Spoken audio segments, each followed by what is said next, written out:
Welcome again to the Seaside Homeless Commission's listening session on the state of homelessness in Seaside and Monterey County.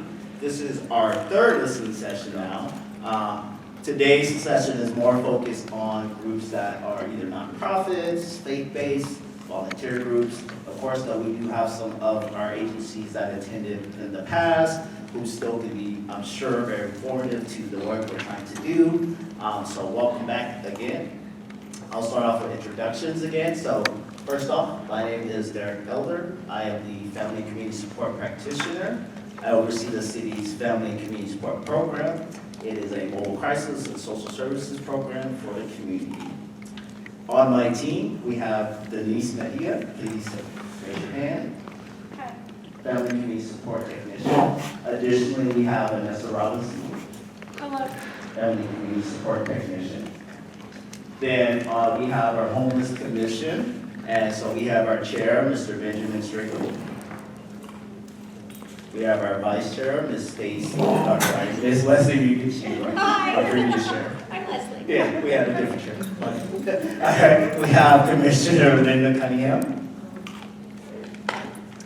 And then we have, of course, an esteemed member of our city council. We have Mayor Pro Tem Dave Pacheco. Welcome. Any other dignitaries and or staff? I think I got everyone.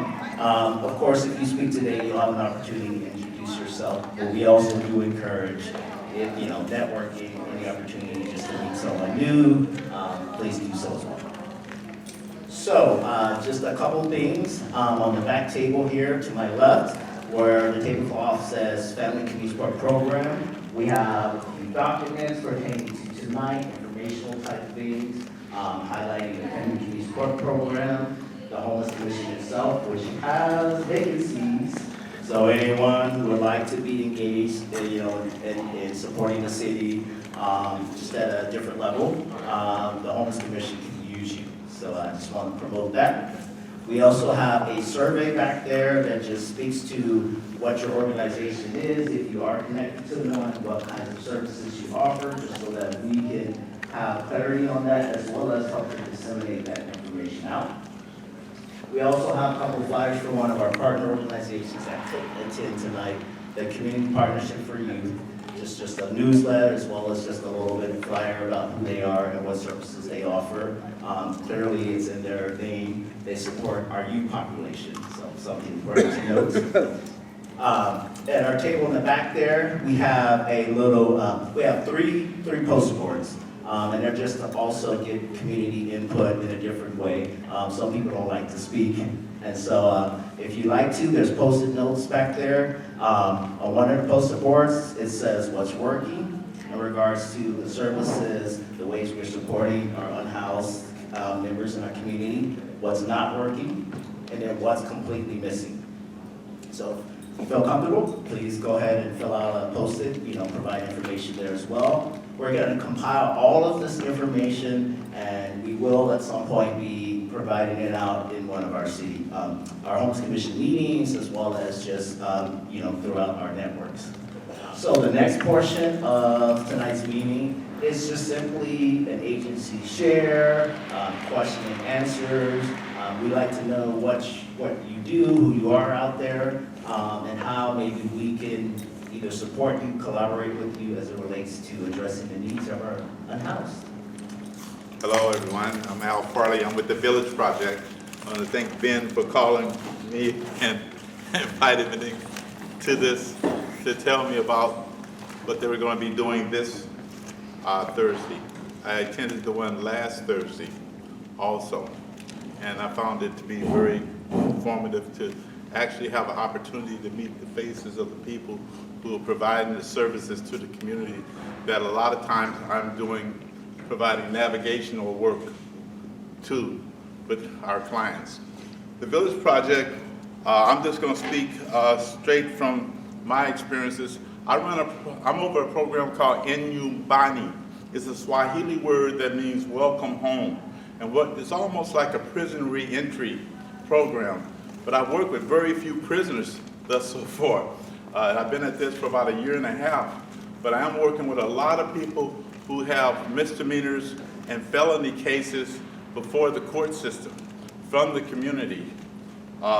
We serve all of Salinas as well as Monterey. So we handle clients from all over the county. And we're in a unique position because the Village Project initially started out as a mental health provider with Mel Mason and Regina Mason, the co-founders, husband and wife.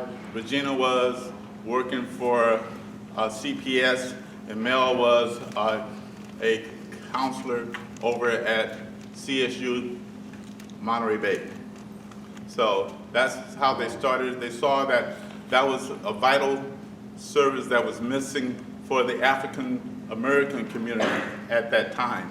Now since then, we've gone full blown with BIPOC and LBGT, and we do a whole lot more than just that now.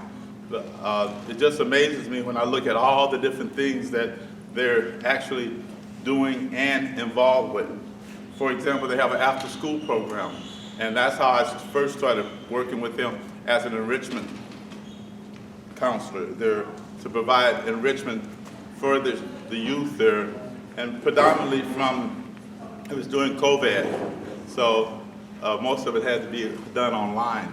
So I would go on YouTube and find enrichment materials culturally congruent to present to them and then talk to them about it. So I got to learn about the programs that the Village Project were working on, predominantly from working with the kids initially. They have an equine program. They actually take the kids out and provide equine therapy. And they actually have riding lessons during the summer. We were in Carmel. They have horses, a few horses that have been donated, etc., and like a little ranch out there. So they go out there, and for the equine therapy, they just go out there and hang out with the horses. And of course, you have to teach them safety and everything. And they'll actually help clean up the stalls a little bit, but kids seem to love it. I guess also the environment. They're in a very, very pristine environment right there near the Carmel River, etc. So the thing that shocked me the most was that they had a program where they actually taught them how to rope the steer. I forget what they call it. And they have these little fake ones out of sticks, and they just teach them how to lasso. And watching the kids do it, it takes a little skill, it takes a little while to get it. But here I'm out here in Carmel with all these white people, okay? And white macho looking men. And I saw them to be compassionate and gentle with the kids, etc. and so forth. I didn't sense anything coming from them. And I had a chance to talk to a number of them, which most of them I'm older than. So it was kind of neat. So that was a good experience. So those kind of programs is what we do. We have people coming in there with all the types of crises that you can imagine, involving from housing matters, the criminal justice matters, sometimes domestic violence. So I'm dressed this way today, not because I like to. I spent 20 years in suits in Silicon Valley, but because I had to go to court. So when I go to court, it's worth it. You see, because to make an impression on the public defender, the district attorney, the probation, you can go to the website and see a lot of things we do. In the community, the Village Project the complexion has changed. There's a lot more Latino services being provided. We have bilingual therapists there. I think there's 2 of them there. So we don't have a waiting list for therapy, and they don't charge anything for therapy. So they work with Monterey County Behavioral Health, so they're tied into the network. But I hope I gave you just a general idea of what we do and why we do it. Where are you located? On Broadway. on Broadway, here in On the same side of the Seaside. street as the post office? Yep, same in side. that building right next door? Yeah, we have the whole building, upstairs and downstairs. They're taking the downstairs and they're gonna turn it into a benefit shop to help raise money. For so many people are coming in that are unhoused, and women and children sometimes who are sleeping in their cars. So that bothers us. So we will try to raise some money to do that. So my name is Evangelina Ochoa. I'm the Senior Program Officer of Homeless Services with Community Human Services. So I'm here representing all of those programs, which include, I hope I don't forget any, Safe Place Monterey, Safe Passage. Safe Place Monterey is, we have a drop-in center for youth ages 18 to 25, which also has our overnight youth shelter for that is only between 7 p.m. and 7 a.m. for youth, first come, first served basis. And Safe Passage is our transitional housing for youth 18 to 24. They have to be entered into CARS. We're only accepting CARS referrals for Safe Passage. We also have, and actually I'm gonna try to say a little bit about each program as I go. So Safe Passage has 6 beds. It is co-ed. We have 3 rooms with 2 beds each. At Safe Place, I forgot to mention the bed, we have up to a capacity of up to 12 youth to be able to stay the night. And we do have 2 rooms, one for males, one for female.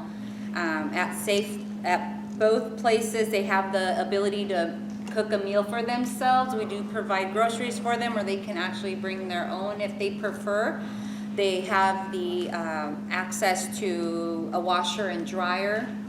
The only thing at Safe Place is that we don't have a shower for them. So usually for the youth that do need a shower in the morning, we ask them to kind of hang tight Monday through Friday while a case manager or a counselor from the street outreach program gets there to be able to provide shower vouchers to the Veterans Park. And the other shelter we have is Casa Noche Buena, which is here in Seaside, and that is for single women and families with children. Casa Noche Buena has 9 rooms. We usually have about 6 beds for single women, and then about 3 rooms for families with children. And we can hold up to 30. We can accommodate up to 35 individuals, but it all depends on the household size. It could be a household of 5 or 4 or 3 or even 2. So it just depends. At Casa Noche Buena, we do have a full commercial kitchen. We partner with Gathering for Women. They cook the meals and they bring over the meals to Casa Noche Buena, and then there we warm them up and hand them out to the residents, breakfast, lunch, and dinner. Casa Noche Buena we do have staff 24/7 there. And let's see, the next one is Schumann Heart House. So Schumann Heart House is our newest shelter that opened up in Monterey. It pretty much mirrors Casa Noche Buena. We have, it is for single women and families with children. We have 16 beds for single women, and then we also have 4 rooms for families with children. We do have the capacity to hold bigger families since the rooms are a little bigger. We do have a washer and dryer on site. We have a full commercial kitchen. We have a food service manager who cooks the meals there on site for the guests. We have 2 case managers at both Casa Noche Buena and Schumann to help with case management, housing navigation, and everything that comes along with all the services for them, helping them sign up for benefits, things like that. We don't accept pets at the locations where that's the only thing that's kind of different from the Sheriff Center out in Salinas. Let's see, shelter-wise, I think that's it. We do have our street outreach program. So our street outreach program, we have one for Monterey Peninsula as well as Salinas Valley that reaches out to the South County. So we have a total of, I believe, 8 counselors, 1 lead, that includes 1 lead counselor and a housing navigator. So they actually go out to the different encampments throughout Monterey County and South County to work with youth. So our street outreach program is focused with youth 18 to 25, making sure that they are signed up with for benefits, housing, getting them signed up with any housing applications or housing authority or anything else like that, making sure that they're providing the basic needs, little snack bags, personal hygiene items, things like that. And then making sure they're entered into the CARS system or completing a CARS assessment. Our newest project we've got coming up is Safe Place Salinas. So we wanted an actual place for the youth to be able to come and meet with the counselors on site versus being out having to go to their encampments or try to do a CARS assessment out in the open. So we'll have a location in Salinas. It's not set in stone yet, so but it will be, it will be in Salinas, and that will have, I believe, if I remember correctly, a lobby, a communal space for them, a small kitchen, 2 computers, 2 offices for the counselors, and I can't remember the rest. So I think that's it for our services. If I can remember in a nutshell, because of course I didn't bring any flyers or brochures to read off of or to pass out. So so if anyone has any questions. Oh, the other thing too, for our shelters, Casa Noche Buena and Schumann, they don't have to be referred through CARS. They can self-refer. All they have to do is contact either shelter to get on our wait list. We are we're sharing one wait list. So anytime either a program has a need to fill a bed, we go to that same wait list, and that's where we pull from. The wait list for single women, I think we're saying about 3 to 4 month wait list right now. For families, it's about 6 months to a year, depending on the family size. The 2 youth programs, Safe Place and Safe Passage, in order for those to be accessed, the individuals have to be CARS referred? No, just for Safe Passage. Just for Safe So Passage. Safe Passage is our only program that they have to go through CARS. So we only accept CARS referrals for Safe Passage. Safe Place is a first come, first serve. Because it is an overnight shelter, it's just a first come, first serve. We do only have spots for 12 youth. So we usually recommend that if you have a youth, let's say they're coming from Greenfield or Salinas and they're wanting a bed for that night, that they contact our hotline so they can talk to one of the counselors to let us know, hey, we've got someone coming, they're gonna be showing up, and that way we can kind of hold that bed. If they are working, we try to work with them to hold the bed for them for that night, to the best of our ability, so. Is that permanent, and also is it pretty much for the youth? So, we have for both. We have youth, emergency shelter, and transitional housing. The transitional housing it can be up to a 2-year program. Our other 2 shelters, Casa Noche Buena and Schumann, those are emergency shelters, 90-day programs with possibility for extensions. In regards to permanent housing, our case managers and counselors work with our residents to try to transition them out into permanent stable housing. And again, is that pretty much for the youth? We have youth programs, but we also have programs for adults, single women, and then adults with children. When it comes to individuals that have pets, how do you handle that? We usually ask them if they have any pets. When they say yes, they have a pet, we just, ask, do they have somewhere, or someone who can care for their pet in the meantime while they're at our shelter. So we try to work with them, and if not, if they don't want to part from their pets, then we ask, we do refer them over to the share center, give them that contact information. So that's the only So thing. it's a share center that assists clients that have pets. Say that again? There is a system that assists individuals that have the separation issue. Is there a system in place? Another agency. Oh, another issue, yeah, the Sheriff Center, which is another emergency shelter in Salinas, they actually accept pets. They have a pet kennel. In the shelter, I think they can house up to 5. I can't remember the number of how many kennels they have. And they also have like a little fenced dog park what is it called, dog run? Aside from where they have the kennels and the the little wash center for them outside the shelter.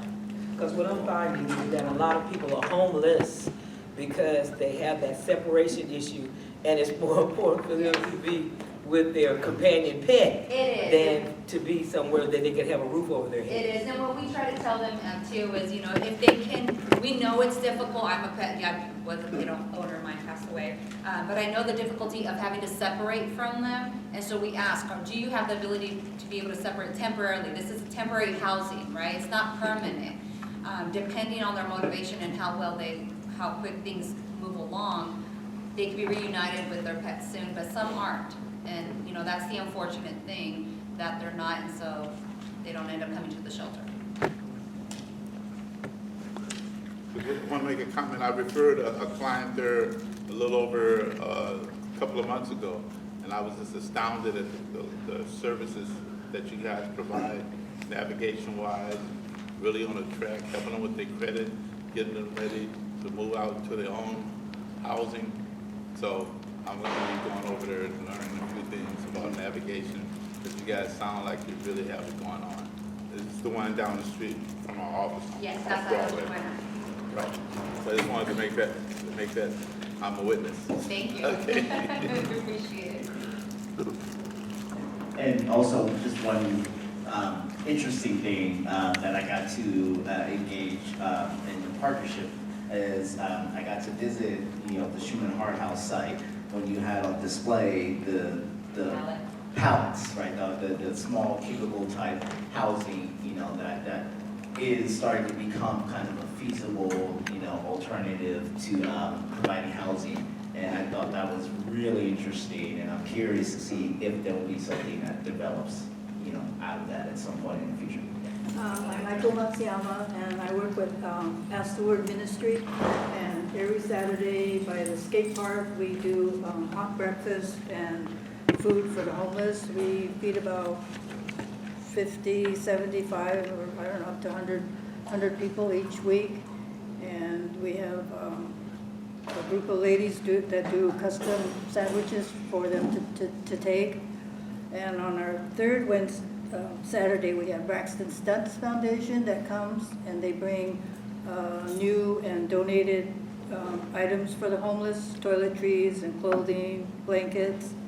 And there's also Robert Pacelli that brings clothing. And so last week we had like 3 full picnic tables of clothing, and like Bob brings like 8 bags of clothing, and then I leave with like maybe 1 bag of leftover clothing. We do that every Saturday. And lately we've gotten Refresh Start. They have a portable trailer showers, so they've been coming. So they have like 3 showers and a toilet in the trailer that they bring. So that's a great thing that just started. And what else do we have? And so our group is mostly volunteers that help serve the breakfast each morning.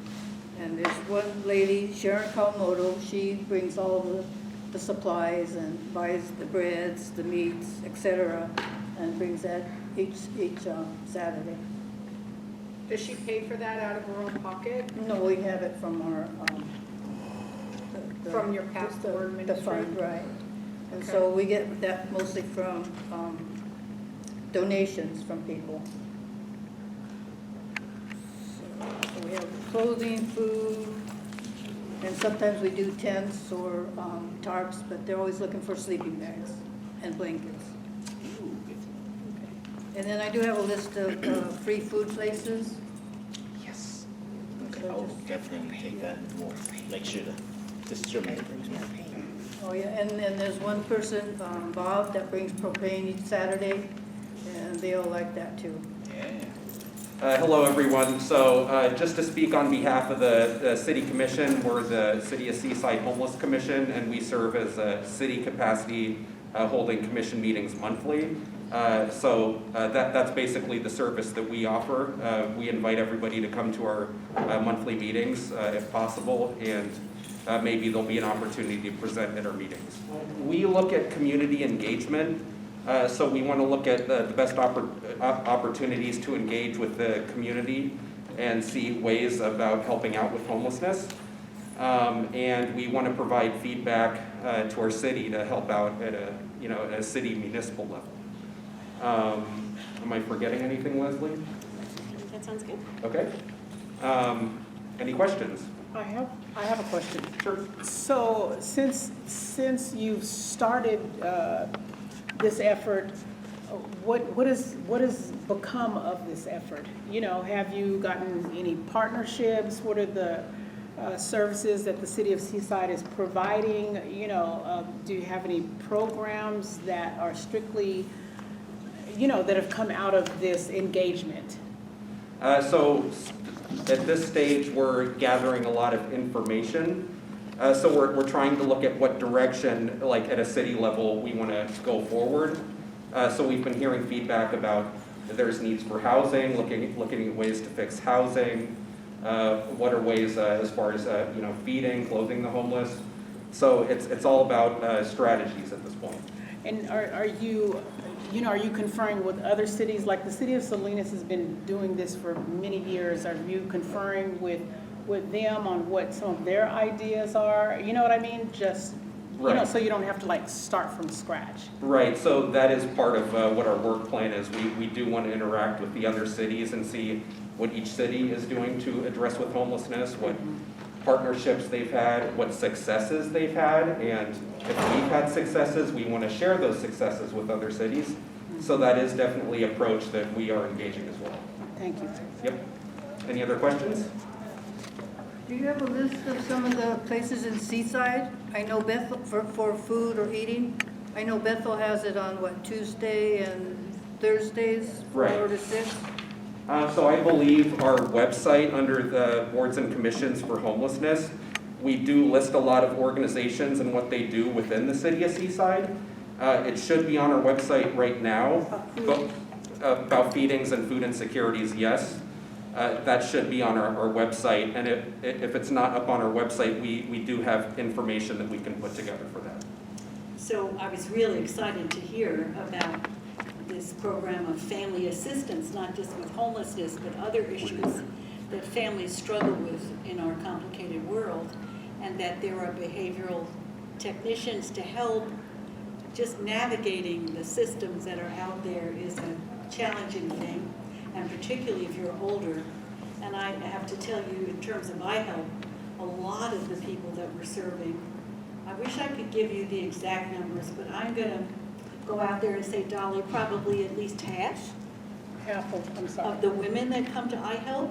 Dolly is our program manager for iHelp, for the women's program. And I would say more than half of them are elderly by any definition. Over 50, some of them over 60. Dolly and I have been talking at great length about a person who's been out there for 10 years in her 70s.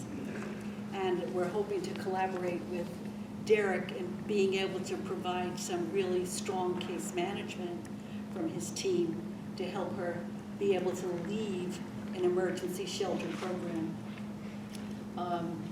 So I think that that's really exciting and innovative for Seaside to be doing this. And incredible, and to have it led by Derek, who has an advanced degree in social work. Just really wonderful. So I just wanted to say I'm excited to hear about it and looking for ways that we can collaborate at iHelp with them. And I'm glad that Dolly was able to get away from her emergency at the shelter. So as Rosemary had mentioned, I'm the program director for the women's side. And what we do is we partner up with churches here on the Monterey Peninsula to house the men and the women nightly.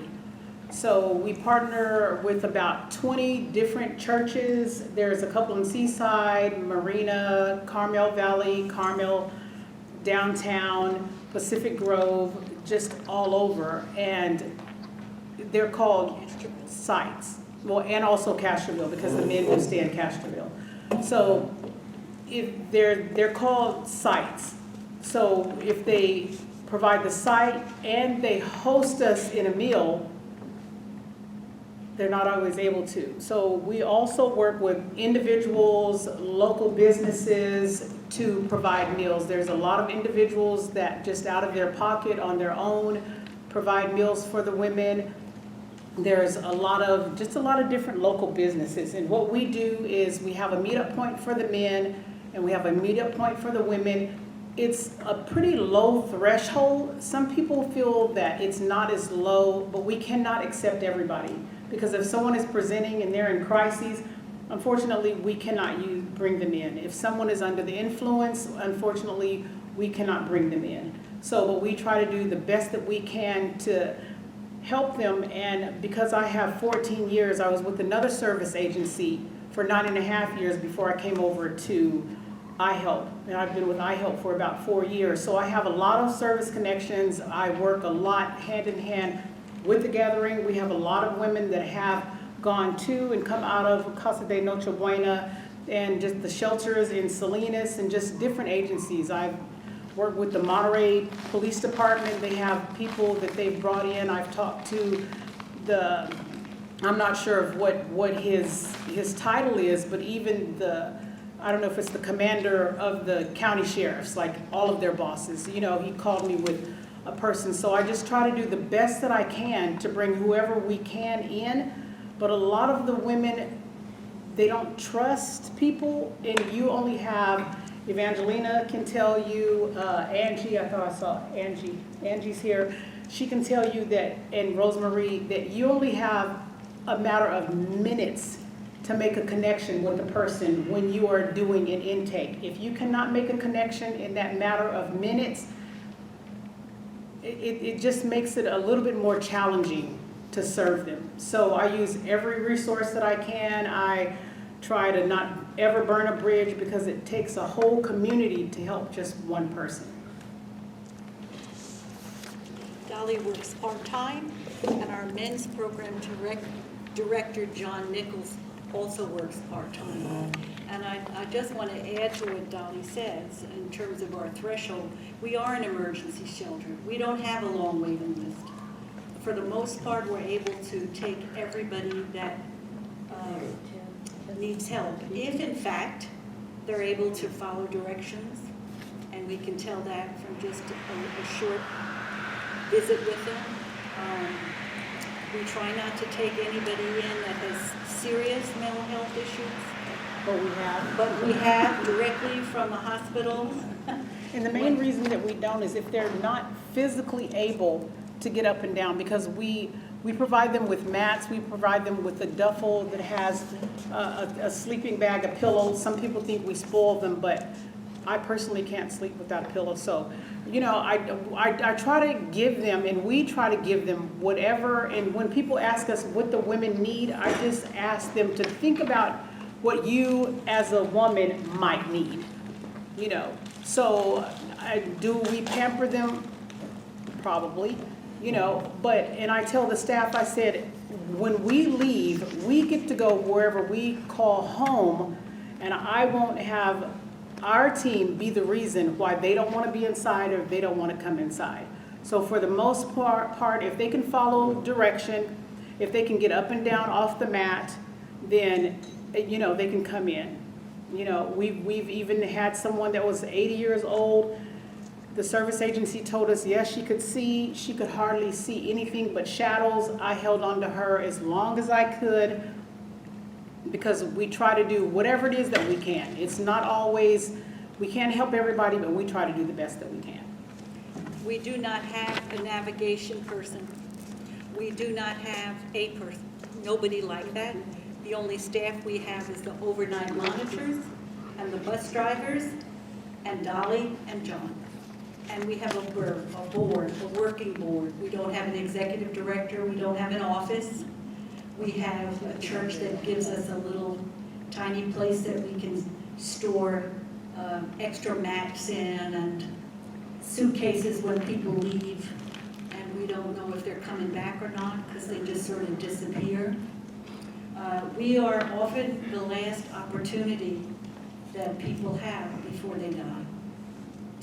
we have read about some people that we know that have died. We get people who've been put out of the other programs because they are so problematic, they are so troubled, they are so difficult to manage.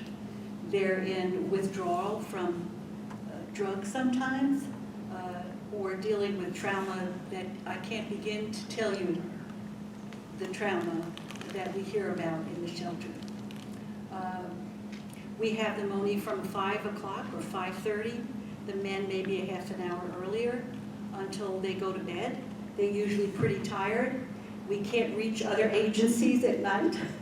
So Dolly sometimes does it in between her lunch hour, et cetera, from her other full-time job. And we do the very best we can to connect people into other service agencies that can meet their needs. We have opening on our boards all the time, but it's a working board. We don't have an executive director. We're always struggling for money. We're not a member of the Homeless Coalition. We'd like to be, but it's expensive. And we don't have, and we also don't apply for homeless money that comes into the county, flows through the Homeless Coalition, because we're not a member of the coalition, and we could be, but it costs a fair bit of money, and we're always struggling for money. And the other part is we don't have an audit. We would love to have an audit. We have a treasurer, we keep good books, but we don't have an audit. So if anybody knows of a CPA that'd like to do a free audit on us, it once happened years ago at Peninsula Outreach. It was a miracle then, so I believe it can happen now. Because with an audit, we're able to qualify to apply for the funds that come in to the county from the state. We understand the need for it. We're just a different kind of organization. We started out as grassroots, and we're still pretty much grassroots, wouldn't you say, Dolly? Absolutely. We're always moaning about the fact that we are grassroots. We were started by a group of pastors that when the federal money ran out and state money ran out years ago, iHelp, which was a county program, closed down except for on the Monterey Peninsula. The pastors here decided they'd been doing it for 20 years. They couldn't stop, or between 10 and 20. And so they said, we will find a way to pay for a bus driver and a bus. We get buses donated from our local MTA service. Isn't that it, Monterey Transportation Authority? Yeah. They give us buses that they're not going to use anymore, and we make them work as well as we can. And well, I guess that's all. I won't say any more. We just welcome you. If you want to know more about us, please see Dolly or I. And I did bring some flyers. I don't have any more cards. I heard you say you need a CPA to volunteer to do an audit for you. And I just wondered if somebody or group in the room knows somebody who they might reach out to and ask if they can help them so they can get more money. They just need an audit. We do ask all the time, so I'm thank you just for asking from underlining right that. here, I and appreciate I it. don't know, I'll have to go to Derek and see if there's any way the city can help you guys get Oh, assisted. I mean, it can't hurt to have, well, Dave, maybe Dave knows. Is there somebody at the city who could help them find an auditor to help them? The only one I would suggest is to call, our city attorney is very well connected, and she possibly can refer you to somebody else because she has a lot of fingers on a lot of different things, and she's a real good resource. we have found it's much harder now than it used to be to get audits or even reduced cost audits. Everybody's in the same position, and you often need to get an audit every year when you to continue to qualify for the funding. Listen, we're happy if you'll just come on our board and see what we do, and then reach out to the people you know. Thank you. I will follow up with her.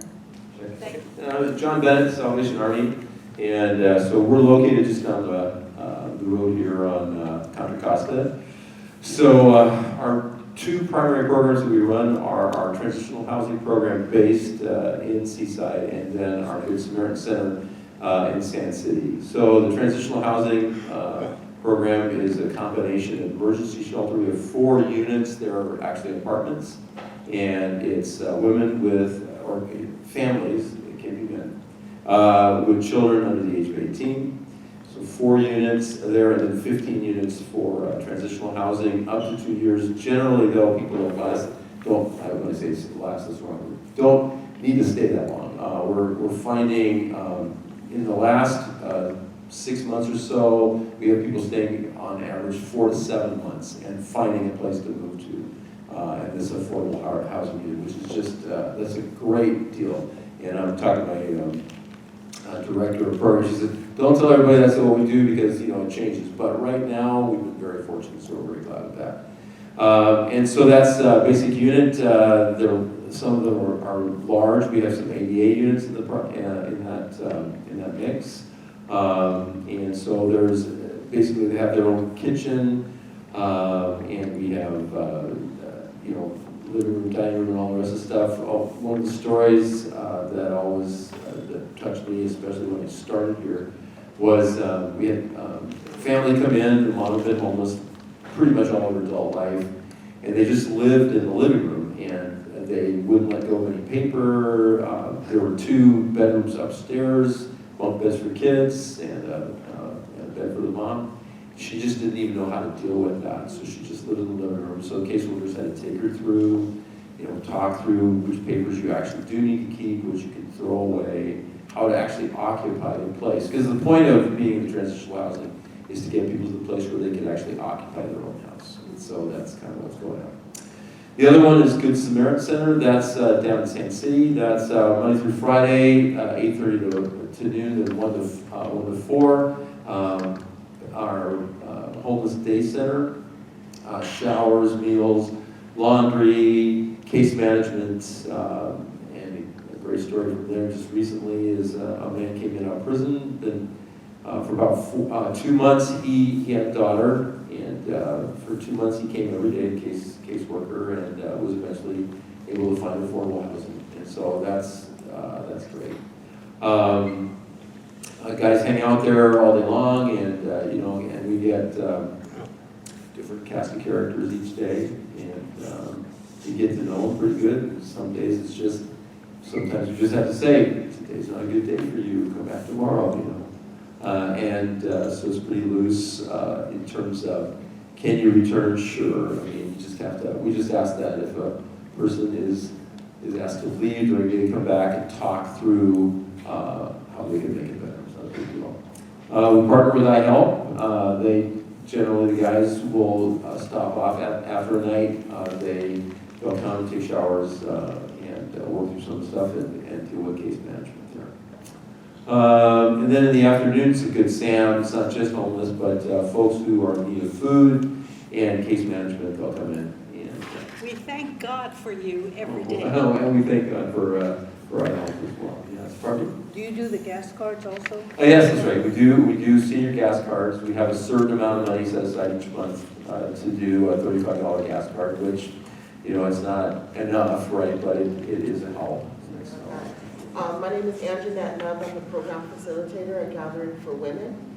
And we service women who are housing insecure. We have showers. Our main focus is their immediate needs. So we offer showers, we offer clothes, we have hot meals. We're open Monday through Friday from 8 a.m. to 2, Monday through Thursday, 8 a.m. to 2. And then on Friday, we are open from 8 a.m. to 12. We just started opening on Saturday mornings from 10:30 to 1 to show a movie. And there's also case management. We also do a lot of, we just hired a housing navigator. So we do within our case management program, we now have a housing navigator who helps ladies with finding homes if they have a housing voucher. I'm not always sure when, what the situation is with vouchers, and there seems to be different kinds, and, when you're eligible for what, how long they last. So can you help them get vouchers if they don't have them? We can help them get in touch with the organizations that offer the vouchers. That's what we can. We don't have the vouchers ourselves, but we can help them through case management get in touch with those organizations. Ahmed, I think your program appears to be one of the most popular programs around here. I don't get to that I've run into. I talk to different people who've used your services. So anytime I run into a prospect, I always refer them to you first. You got some persnickety people, of course, that don't want to do certain things. Maybe they didn't get cold enough outside or whatever. They don't want to go to eye health, etc. But your program is extremely, extremely popular for women here in Monterey County. That's been my experience over the year and a half. And I went over and did a tour with you when I first started the position. Right. So thank you. It involves a housing voucher. The county housing authority has a housing voucher, but their wait list is closed, and apparently it's been closed for a while. I'm just wondering, I thought I heard somebody over there, I'm sorry, Craig, that there are different types, so I'm wondering, does anyone know if there's anybody else that offers these vouchers? The only thing I know is that the housing vouchers are through the housing authority, and unfortunately, if their list is closed, then that's there's nothing that any other program can do about it. Okay, thank you. If you're a vet, I understand they have a great program for vouchers. Yeah, that's head back. Transition. Yes, it's a totally different ballgame. So there's the HUD-VASH program for veterans. The Housing Authority is the only one that holds all those housing vouchers. They have the regular housing choice voucher, they have the emergency housing voucher, which is for homeless, and they have the homeless set-aside vouchers.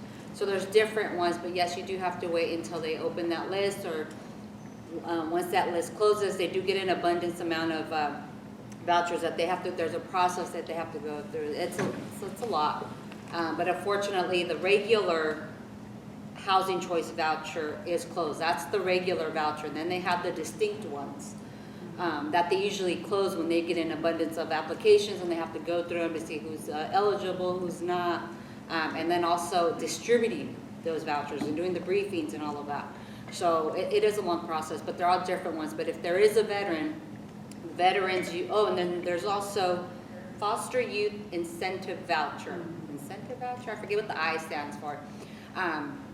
Right now, for youth and veterans, they do have vouchers available to where we can refer youth ages, I believe it's 18 to 25, to, it's best to either refer them to Cecil or to the Department of Social Services, so they can apply for a voucher and hopefully get one soon, as well as about the HUD-VASH voucher, sending them over to the new VA clinic, getting them to do a little orientation to see how it goes, and then they'll start the process for that. And that's usually ongoing. So the project-based housing, those vouchers, like for Moongate, is that through?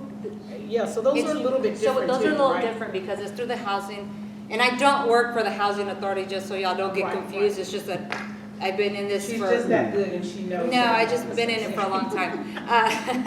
But the project-based housing, the way that works is there's certain agencies, organizations that work with the Housing Authority as well. You've got Mid-Penn Housing, there's there's Moongate, there's Eden Housing sometimes, I believe, and the Housing Authority also has their own. But when an applicant moves into these project-based homes, that unit is now, it's pretty much considered like a unit with a voucher. When they move out, that voucher doesn't move with them like a regular voucher. If they had a housing choice voucher, homeless set aside voucher, EHV voucher, HUD-VASH voucher, a youth foster voucher, and they moved into a unit with that voucher, when they move out of that voucher and go to another one that accepts it, that voucher moves with them. Yeah, as long as they're still eligible, of course. But in project-based housing, you move in and you're paying, the rent is pretty much almost the same as a voucher, but when you move out, it stays there.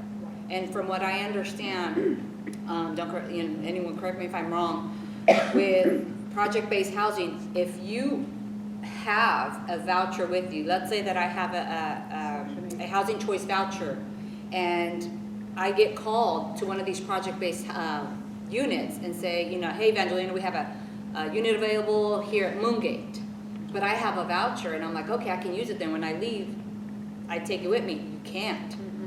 It's kind of like you surrender that voucher. Now, when you leave, if they have a voucher available, which half the time they probably don't, then you can hope to get it, but it's not guaranteed. So that's the only. The state has just mandated all of the cities to update their plans for how they're going to house people, particularly of low income. And I haven't seen the city of Seaside's plan, and I'm just assuming we don't have anybody here from other cities. Can you tell us of what's in that plan? What's the plan for low income housing being provided, new housing for low income people in Seaside? So I don't know that plan, but that's something we can look into and get back to you on. The RENA plan. I'm sorry? RENA plan. RENA. Because I think the deadline has just been recent, when the cities, all of the cities in this entire state had to meet a plan for how they were going to come up with meeting the housing needs of people that couldn't afford to pay the outrageous prices that are available now. Every single city had to do it, and they were given an amount, and they were huge amounts compared to what we have. And if they didn't do it, they were going to be fined, and they had to do this. Oh, what is it called? You all know the name of this plan. It's like round 6 or something. They had an event here at the Oldenmeyer Center where they went through that. It was complicated. I wish I could have retained all that information, but I didn't. It didn't stick with me, but we do have the Ascent housing is being developed there on Broadway. I believe that's 116 units. I don't know how many are low income, but that's 116 units. There's Campus Town with all the units they're supposed to have, and then there's the top of the hill, East Seaside, and I believe all of that housing was part of that plan. It was a state, man, I'm just mad at myself that I can't remember the name of it, because every city had to do it, and every city housing department was going crazy trying to come up with looking at what are the possible sites, and you had to have backup sites if those sites didn't work out, and there had to be feasibility for housing, and You had to have zoning water, had to be in which is place. always a challenge. Yes, it was. Yes, it's Yeah, very I challenging. forget what that was. Do you know? This is what I know. The city has a housing director whose responsibility is to locate and find housing. We also have a 501c3 that part of their responsibility is to find housing and to find resources for housing. We also know that you mentioned the Ascent Project. We also know that Victory Temple Church through the Bakewells will have, I want to say 22 houses for low-income housing. So right on top of Broadway, there'll be 21 to 22 houses that will be part of the Bakewell project that will be directly affordable housing. And then we also know that Campus Town in general, in the large picture, has to do 20% of their, I think it's like 1,400 or 1,500 homes, approximately, ballpark.